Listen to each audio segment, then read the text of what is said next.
Dans un livre sur la culture américaine, il y a un chapitre consacré aux condamnations à mort qui sont faites aux États-Unis. Et une étude a été faite sur 100 condamnés à mort. Quelle était la dernière demande des condamnés? D'après vous, ils ont tous demandé un grand repas, ils voulaient manger. Non, il y a une question.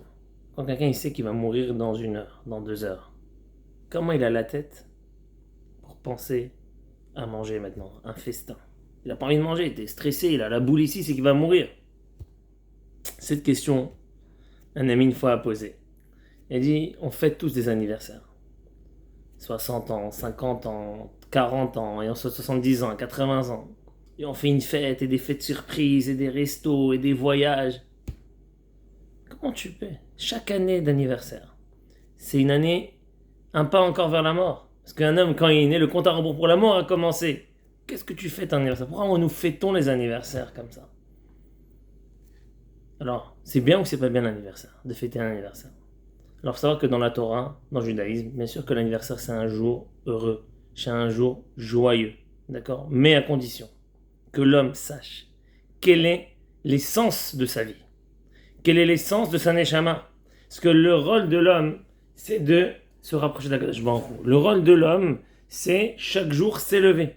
Parce qu'on a reçu une neshama, on est arrivé sur terre, on doit s'élever. Si chaque année, je me suis élevé, alors c'est que j'ai fait des erreurs, etc., mais j'ai fait, tu vois, mais en fin de compte, si je compare l'année dernière, je me suis élevé.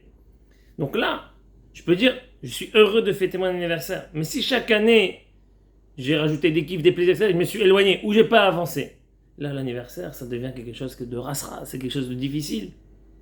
D'accord? Donc, un homme qui croit au monde futur, si on croit au monde futur, on sait qu'on doit s'élever. L'anniversaire, c'est un jour joyeux parce que voilà, j'ai encore une année où je me suis élevé, je me suis rapproché. On est à la veille du mois de Elul. Si cette année qui est passée, on voit qu'on a changé, alors c'est qu'on a fait des erreurs, on sait, mais on a quand même avancé, on a quand même évolué. On s'est élevé. Là, on peut fêter, encore une année est passée. Mais si c'est le contraire, c'est pas bon. Pourquoi je vous parle de ça aujourd'hui? Parce que dans la paracha cette semaine, il y a écrit que Dieu il dit aujourd'hui je donne devant toi la bracha et la klala.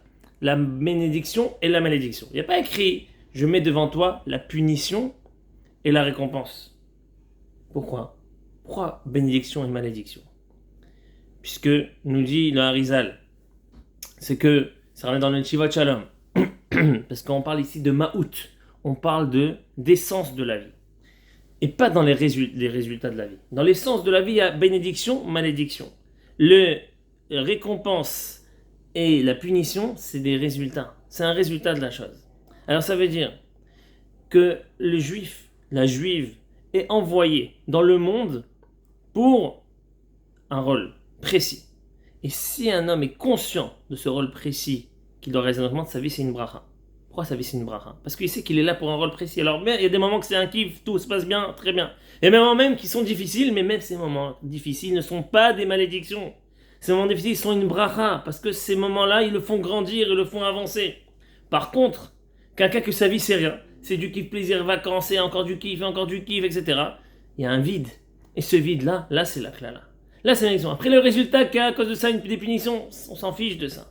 L'essentiel déjà c'est la Torah nous dit Ayom, aujourd'hui je mets devant toi. C'est quoi Ayom tous les jours, chaque jour, Beracha ou klala, la bénédiction et la malédiction.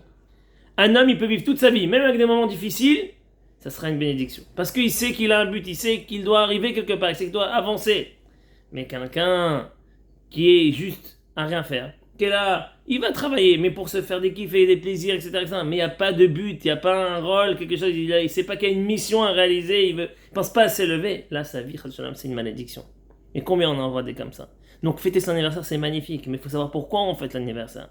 Et pour fêter son anniversaire, qui est quelque chose de constant, quelque chose qui a travaillé pendant les années-là, cette année-là qui est passée dans ta vie, qu'est-ce que tu as fait de plus que l'année d'avant? Est-ce que tu as évolué? Est-ce que tu as avancé? C'est ce qu'on doit se penser aussi pendant tout le mois de Elul là, qui arrive. Et c'est pas pour rien que la paracha de Re'eh commence ce mois de Elul pour nous dire, prends conscience de ça. Voilà, il y a la bénédiction, la malédiction. Ta vie, comment tu veux là? Tu la veux en bénédiction, tu veux en malédiction. Et là, tu peux fêter ton anniversaire. Si tu sais que tu es dans bénédiction, tu peux fêter ton anniversaire comme il faut. Mazal Tov et un bon mois de Elul pour tous.